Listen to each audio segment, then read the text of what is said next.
My girlfriend said, "I'm going to Vegas with the girls. Don't be controlling." Then posted stories of her grinding on random guys with the caption, "Single for the weekend." I didn't text her once, just canceled her return flight. 4 days later, she was stranded at McCarran Airport, begging me to stop being dramatic.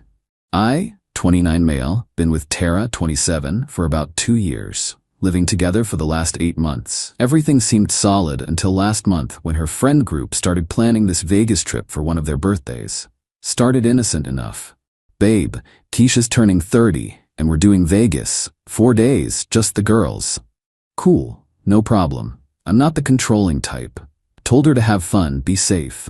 Even transferred her some extra cash for the trip because I wanted her to enjoy herself without worrying about money. The week before the trip, things got weird.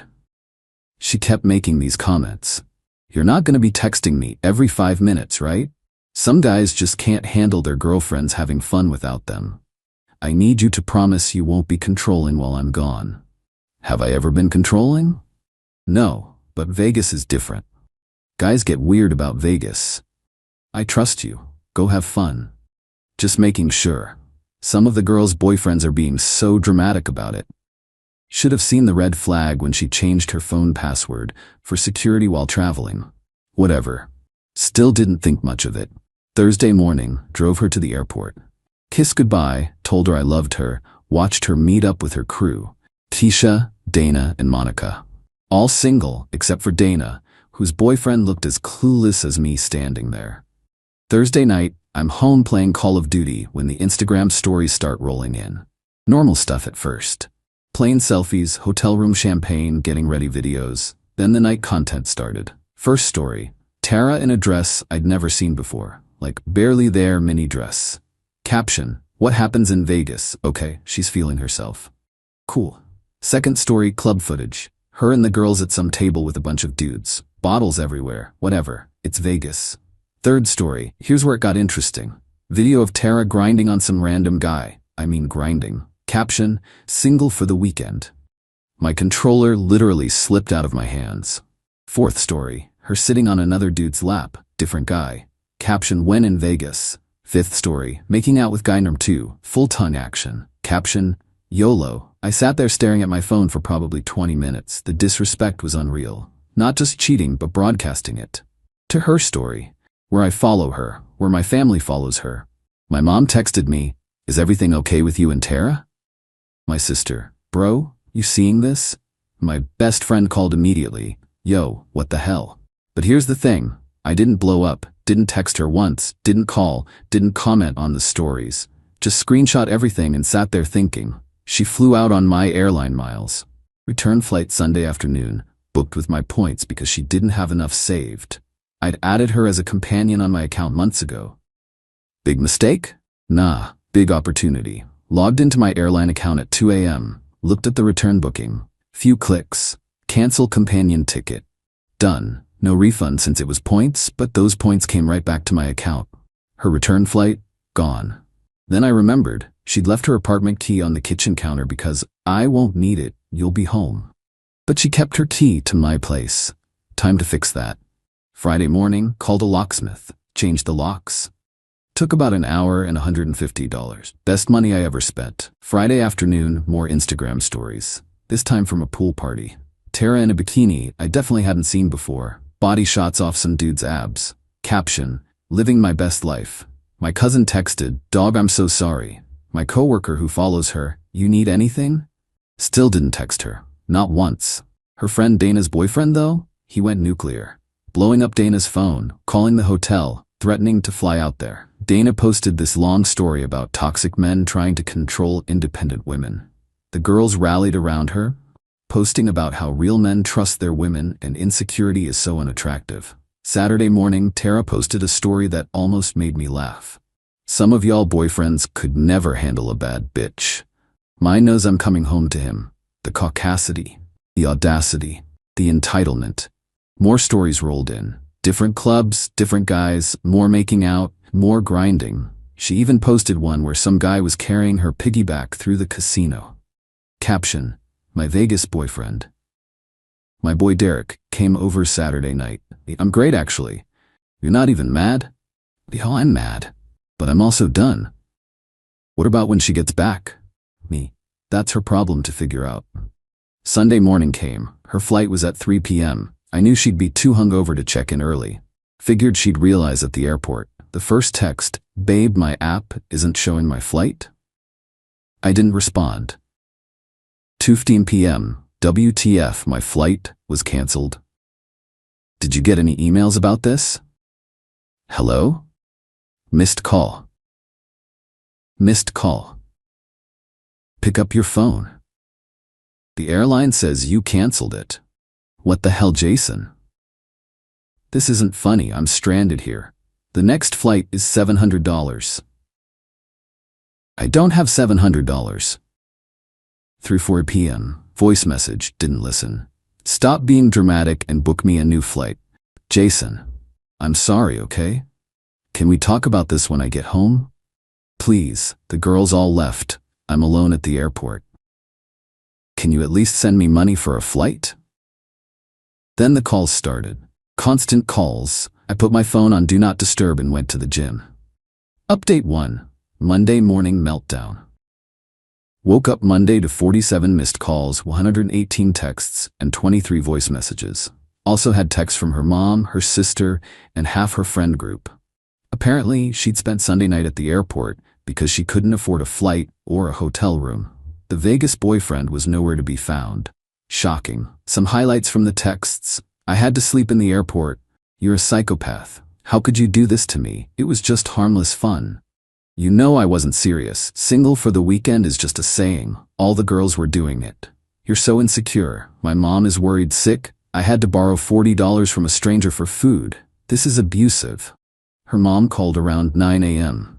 I actually answered that one. Helen. Jason, what is going on? Tara is hysterical. Hi Helen. Tara went to Vegas and publicly cheated on me. I canceled her return flight that I paid for. She said it was just dancing. Check her Instagram stories. It was a lot more than dancing. Well, still, you can't just leave her stranded. I'm not holding her hostage. She's an adult with a job and credit cards. She maxed them out. That sounds like poor planning. Jason, she's scared and alone. She seemed pretty comfortable with strangers all weekend. Helen, I'm done. She can figure out her own way home. I can't believe you're being this cruel. I can't believe she thought I'd pay for her to come home after cheating on me publicly. Guess we're both surprised. Hung up. Then Keisha called. Didn't answer. She left a voice message. You're seriously the worst kind of man. Tara was just having fun and you're acting like a whole bitch about it. She deserves better than your insecure ass. Interesting take from someone who probably encouraged the whole thing. Then came the social media assault. Tara posted a series of stories from the airport. When toxic men show their true colors. Imagine being so insecure you strand your GF because she danced. Controlling behavior is abuse, period. Ladies never depend on a man for anything. The last one was ironic considering she was begging me for flight money. Dana posted, some men really can't handle independent women living their lives. At Tara, we got you, girl? Monica, weak men stay showing their insecurity. You dodged a bullet at Tara. Keisha, this is why I stay single. Men are trash. Meanwhile, I was getting ready for work like it was a normal Monday. Because for me, it was. My relationship ended Thursday night when I saw those stories. Everything else was just logistics. Around lunch, Derek texted me screenshots. Tara was on Twitter. Slept in an airport because my ex is a manipulative psycho. Just for dancing at a club. This is what happens when you date insecure men. The replies were mixed. Dancing? Girl, your whole story is still up. That was more than dancing. Play stupid games, win stupid prizes. Maybe don't cheat next time. But also, men are trash. Start a GoFundMe. Sue him for emotional distress. This is literally abuse. She actually started a GoFundMe. Help me escape my abuser. Goal, $700. Raised, $73 after 6 hours. Guess her support system wasn't that supportive when actual money was involved. Monday evening, she finally got desperate enough to try a different approach. The text shifted. Baby, please, I'm sorry. I was drunk. I didn't mean any of it. Those guys meant nothing. You're the only one I love. Please just let me come home and explain. I'll do anything. Then, can you at least Venmo me money for food? No, I could not. Update 2. Tuesday morning, the real circus began. Tara must have finally scraped together money for a flight, probably from her mom, because she texted, "Got a flight for tonight. We need to talk when I get home." Me, "Your key won't work. Your stuff will be in boxes outside." And that's when she lost it. "You changed the locks? That's illegal. I live there. You can't do this." Me, "You don't live here. You're not on the lease. You've been staying here as my guest. I've been there 8 months. I have rights. I'll call the police." "Go ahead, bring the police. I'll show them your Instagram stories."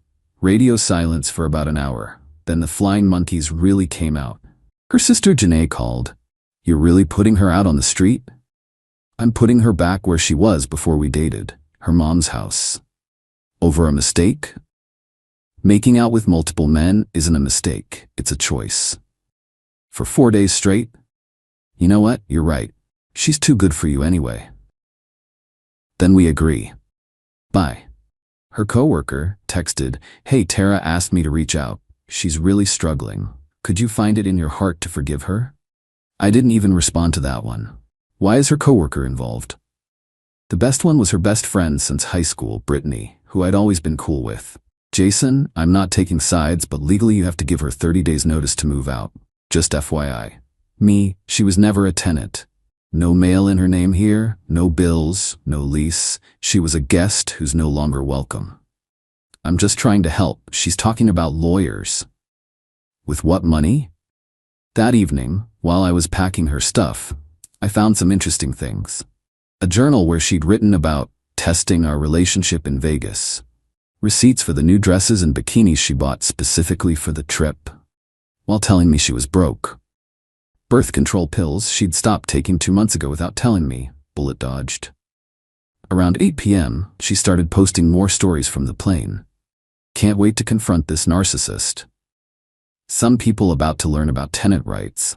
My lawyer about to eat good." What lawyer? I finished packing her stuff, 3 boxes and 2 suitcases. Put them in the building's mailroom with a note for security that she'd be picking them up. Texted her, "Your belongings are with building security. Do not attempt to come to my door." Her response, "This isn't over." Final update. She landed around 11 p.m. Tuesday. The text started immediately. "I'm at your building. Security won't let me up. Stop playing games. I'm calling the police." She actually did call the police. I know because they knocked on my door at 11:45 p.m. 2 officers looking already tired of this. Officer 1, "Sir, we have a woman downstairs claiming she's been illegally evicted." Me, "She's never lived here. She was a guest who stayed over sometimes." Officer 2, "She says she's been here 8 months. Me, "Staying over as my girlfriend, not living here. No lease, no mail, no bills. I have documentation." Showed them. My lease, only my name. Recent mail, nothing in her name. Her Instagram stories from Vegas. Text where she said she was going home to her mom's after Vegas. Officer 1 looked at the stories, raised an eyebrow, looked at his partner. Officer 2, "Ma'am, do you have any proof of residency at this address?" They had her on speaker. I have clothes there, which have been returned to you. Do you receive mail there?" "No, but..." "Are you on the lease?" "No, but in this state." Office 1, "Ma'am, you're not a tenant. This is a civil matter at best. The gentleman has returned your belongings. We suggest you find somewhere else to stay tonight." The screaming through the speaker was unreal. They ended up telling her she needed to leave the property or risk trespassing charges. Wednesday morning, the smear campaign intensified. Twitter threads about abusive ex who made me homeless. Instagram stories calling me a narcissist. TikTok video that got 12 views about red flags to watch for. But then something interesting happened. Someone found and screenshotted her Vegas stories before she could delete them. They went semi-viral on Twitter with the caption, "She cheated publicly and is mad he didn't pay for her flight home. The math ain't mathing." The tide turned. She belongs to the streets. Play stupid games, win stupid prizes. Kings don't pay for their replacements' travel. She really thought he was gonna fund her trip home. Her GoFundMe got reported and taken down for fraud. By Thursday, reality was setting in. The texts changed again. "Can we please just talk? I know I messed up, but throwing away 2 years, I need closure. Just one conversation. Friday, she tried one last manipulation. I'm pregnant. Me, no, you're not. Found your birth control when packing. Also, you were drinking for 4 days straight. I could be. We haven't had sex in 3 weeks. You've had your period since then. F you. The last I heard through the grapevine, she's living with her mom, lost most of her friend group when the full story came out, is dating one of the Vegas guys who apparently lives in his mom's basement, posted about starting fresh and leaving toxic energy in the past. Me? I'm great. Kept my apartment, my dignity, and my airline miles. Started therapy to deal with the betrayal properly. Hit the gym more. Got a promotion at work. The funniest part? About a month later, Tisha, the birthday girl, reached out. Hey, I wanted to apologize. Tara told us you were controlling and we believed her. We shouldn't have encouraged the Vegas stuff. Dana's boyfriend dumped her too and we're starting to see the pattern. I just left her on read. Moral of the story, when someone shows you who they are, believe them. When they broadcast it on social media for everyone to see, cancel their flight home. Was I petty? Maybe. Was it justified? I think so. She wanted to be single for the weekend. I just made it permanent. The weekend might be over, but she's still single. And that's no longer my problem to solve. Best $150 I ever spent was on that locksmith. The peace of mind? Priceless.